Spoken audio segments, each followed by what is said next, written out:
Hi you guys, welcome back to another video. My name is Shamira if you are new to my channel.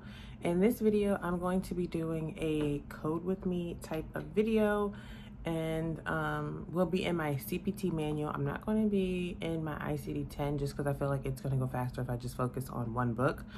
But what I'm going to be doing is going over some cases or charts that I reviewed today, and yeah, I took some notes here, so I have like all my surgeries and stuff written down so I can stay on track and get out everything that I want to get out as I went over them. So let's just jump right into this video. Okay, so for my first outpatient surgery, we have here a patient with worsening pelvic pain, and I'm reading through the op note and I see the pre-procedural work, including the exam that they did, placing the tenaculum, placing a catheter. They did the incisions, and these were 1 to 1.5 centimeter in length incisions. And we are going to be doing a laparoscopy, so using a laparoscope. It says that the ports are being placed, and you have to read through the op note in order to figure out, is this like a diagnostic laparoscopy or is this going to be a surgical laparoscopy? And because my op note says that we are doing biopsies, so in your CPT manual, you want to go to laparoscopy, and I am in the oviduct ovary section on page 438, and I'm using my 2021 CPT book because I have not opened my 2022 CPT book just yet. So I'm still using this one, and there hasn't been any changes in this area, so that's another reason why I'm just still using this one. But I do have my 2022 manual, and here we are at the laparoscopy section, and you see here it says surgical laparoscopy always includes diagnostic laparoscopy. And the patient had came in because she was having worsening pelvic pain, so it kind of sounds like it's going to start out as a diagnostic laparoscopy. We want to see what the problem is, why is she having this pain. But once they start to do any type of what is it called, like any type of surgical procedure, then you are not billing a diagnostic laparoscopy. You would just bill for the surgical laparoscopy. So it says that we need to go to 49320, and I have a tab here, this blue one here, for 49321. And you will find 49320 up here. And again, they say the same thing about surgical laparoscopies always being included in diagnostic laparoscopies. I have highlighted for laparoscopic fulguration or excision of lesions of the ovary. So if the patient has like a lesion or a cyst on the ovaries or pelvic viscera or peritoneal surface, you should be using the 58662, not these codes that you will find down below. So always pay attention to those type of notes. The 49320 reads laparoscopy, abdomen, peritoneum, and omentum, diagnostic with or without collection of specimens by brushing or washing. So they do not have to take any specimens when they're doing the diagnostic laparoscopy. They could just be looking in there, as you can see the picture here, and then that will be it. But because we did biopsies, we are going to come down here, and the biopsy came from, I believe it was like the cul-de-sac. I think that's what my op note had said.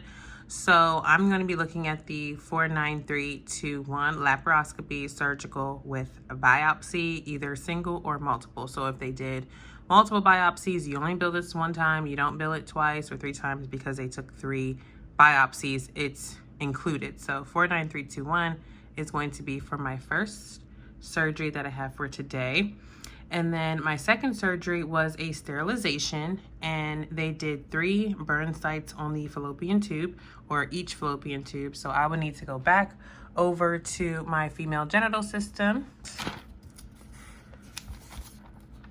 And right here underneath laparoscopy, because this was done through a laparoscope, and because we only burned the fallopian tubes, they did not remove the tubes, we are going to be looking at the 58670, and that would be a laparoscopy surgical with fulguration of oviducts with or without transection. So that is what I'm going to report for that CPT code alone.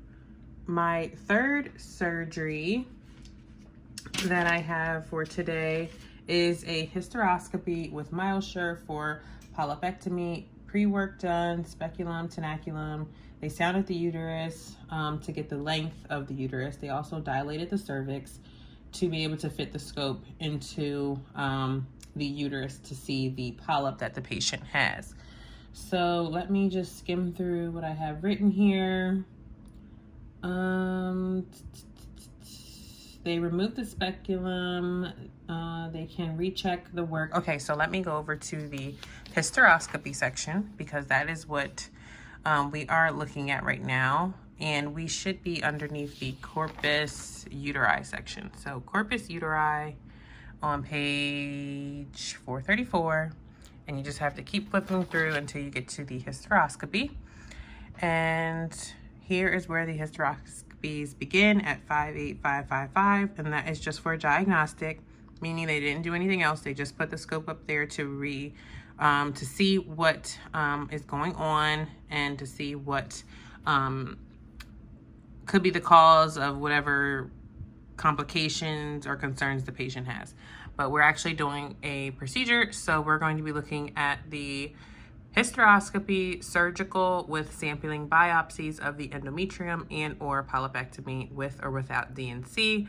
And we did do a DNC. We dilated and curetted the endometrium and the cervix, because even if they only did the cervix, it's still included in the 58558.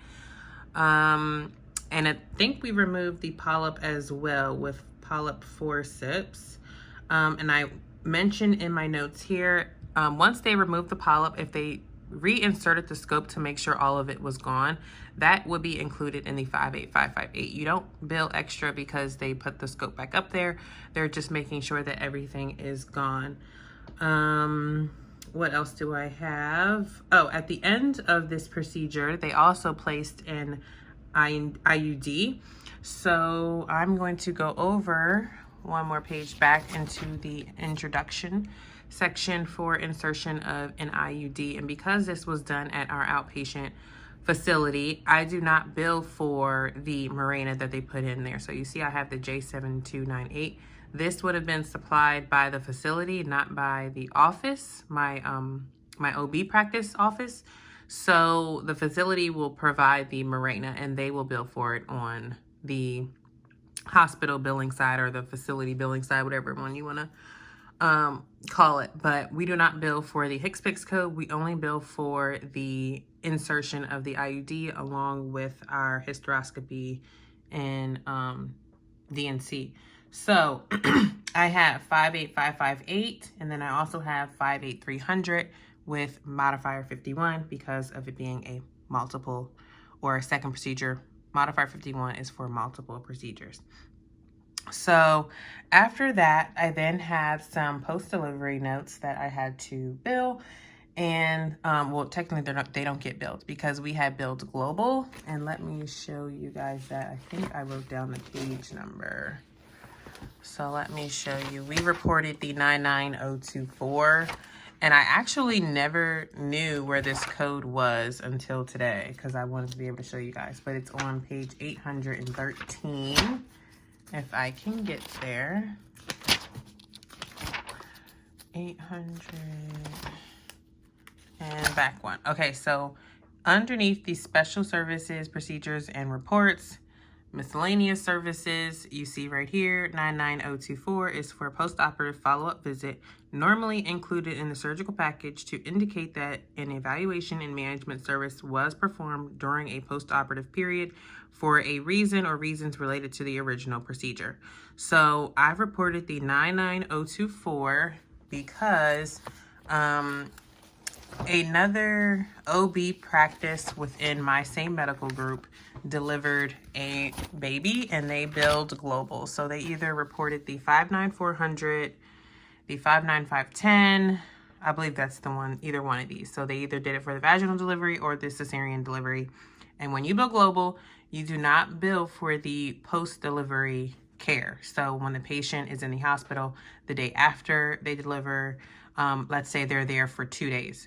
So post-op day 1 is 99024, and then if she is discharged on day 2, you would do 99024 again, because that would be the second day of post-op. And the global days for maternity, it usually says like MMM. They don't give like a 10-day global period or a 90-day global period, because I think the for maternity, I think it's like 6 weeks. I mean, I should know. But I'm pretty sure it's like the 6-week check. Once they get past the 6-week check, then they are outside the global period. 99024 gets submitted on post-op day 1 and post-op day 2 if you build global. Now, if you build for, let's say, delivery only, which would be the 59409 or the 59514, you can bill for the post-delivery services, and they tell you that in the guidelines. So you just have to go back a page, and right here where it says delivery services include the admission to the hospital, the admission, history and physical examination, management of uncomplicated labor, vaginal delivery, with or without episiotomy, with or without forceps, or cesarean delivery. When reporting delivery-only services, and I just told you guys about those 2 codes, and then you have the option for the other 2 codes if it was a VBAC or an attempted VBAC, you will report the inpatient, post-delivery, management, and discharge services. So what they mean by report inpatient, post-delivery, you would bill for your subsequent visits if you have subsequent visits, and then you would also bill for the discharge. Let me see. It says using evaluation and management 99217 through 99239. That is for the discharge. So 99217, 99238, and 99239 are the discharge codes, but also within the range is 99232, 99233, 99231. Those are your subsequent visits, and I can show you guys that. 99233. Let me go back some more. 9923. Okay, hospital inpatient. And these are our initial hospital visits. So when a patient is admitted, you would be looking at 99221, 99222. These are for inpatient. Again, remember that, inpatient, not observation. And 99223. So then you have your subsequent day, meaning any day after the admission, 99231, 232, 233. Those are subsequent. And then you have your, what are these ones? Observation or inpatient, same day admit and discharge. So 234, 235, 236 is when a patient is admitted and discharged on the same day, greater than 8 hours, but less than 24. You would submit these 2. And then we have our hospital discharge, 238 and 239. And I'm on page 25 for that. So you see for 238, which is 30 minutes or less, if they document 30 minutes, then you would report 99238. If it's inpatient, if they have 31 minutes or more, you would report 99239. If they have no time at all, then you would report 99238. And that is for inpatient. If it's observation, you have to go back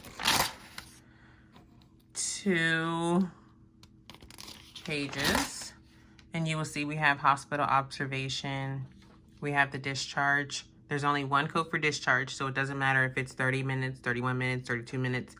It's 99217 for observation discharge. And then you have your initial observation, meaning your first admission to observation. So 99218, 99219, and 99220. And for your observation subsequent, you have 99224, 225, and 226. So done talking about those. What did I have next? Okay, so then I had 2 cesarean deliveries. So now I'm going to go back over to my maternity section, because I had 2 cesarean deliveries that were a little bit different. The very first one was Aetna Medicaid, and I think it was, the plan was Aetna Better Health. So for Aetna, we have to bill for delivery and postpartum. We do not bill for we do not bill global. So we're not going to be billing, and what was it, a C-section? So for Aetna Better Health, it's a Medicaid plan. They do not allow us to bill global. What they want for us to do is bill E&M, so office E&M. So like your 99212, 213, 214, and sometimes 215 if documentation supports. They want you to bill those E&Ms for the antepartum care, which is the prenatal visits, and for their deliveries, they want you to bill when the patient comes in for a delivery, you bill for the cesarean delivery and include postpartum. So instead of billing for cesarean only, you want to include postpartum because they allow us to do that. Why? I don't know. That's why it's important to, pay attention to your payer guidelines, their policies, and how they want you to bill, because if you're not billing according to their rules and their guidelines, they will deny your services and you will have to, send appeals and all that. So yeah, it's a lot. So that's why you have to pay attention to the insurance, and technically everything starts at the front desk. So I know sometimes it might be hard trying to get into a coding position, but if you start at the very, very front line of it all, you will kind of understand the entire process throughout the revenue cycle, because it all starts at the very beginning. And I thought of this good analogy earlier. I was thinking, think of it like when you're getting on a plane, you have to go through TSA. They're not just going to send you through and not care, whatever. Think of the front desk people being TSA. I need to make sure, I need to verify your insurance. I need to make sure you have insurance. You are the one that are starting the entire process before you send the patient back to be seen by the provider. So always make sure you are checking the insurance and making sure they are signing documents that they need to sign, because sometimes with these Medicaid payers and plans, they want you to sign documents before you even start seeing their patients, because for example, their sterilizations, they have to sign a sterilization form. I think it's a MA 31 or MA 51, something like that form, in order for them to pay for the tubal ligation, or maybe they want to get their tubes tied. You have to fill out that form in order for them to pay for it. So yeah. Anyway, my next one, I did want to mention, so we billed 59515 for cesarean delivery and included postpartum. And I even have a note here for Medicaid products or anyone who changes coverages. My goodness, my throat is dry.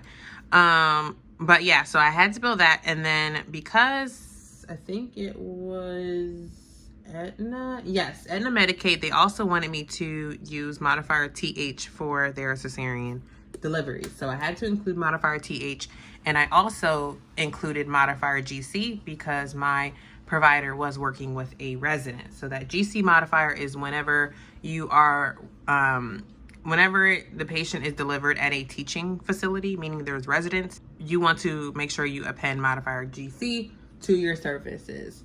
My second C-section was due to LGA, large for gestational age, and this time it was a commercial payer. So we did bill 59510 because the prenatal visits, we used that category 2 code and tracked all her visits. We did not bill E&Ms. So 59510 is what we billed for the cesarean and postpartum care, and also included the antepartum care. My next delivery was a vaginal delivery, and this one was, she came in for post dates, meaning she went past her 40 weeks, and we billed global for her delivery as well, so 59400. And then right now I have some outpatient visits that I am going over, because I have some triage visits that I'm finding on my inpatient note report. So this report I run to check for missing charges, and we had an issue with our triage notes that has been fixed. So we don't have any issues with them missing anymore. They automatically will come to us whenever the patient is seen in triage, which is nice, but I still have to run the report because this was fixed come December of 2021, and I still have to run my report all the way from like a year back. So yeah, the patient that I have right now, she came in because she was in a motor vehicle accident. She didn't have any injuries. She is in her second trimester. We did lab tests, and the risk level is going to be low for this. Okay, so I had to get some water, and now my voice feels like it is completely changed. Oh my gosh. This will probably be the last thing that I go over because I don't know what's happening right now. My throat is like so freaking dry. Okay, so this motor vehicle accident, there were no injuries. She was in her second trimester. We did lab tests. So I would mark here that we ordered testing.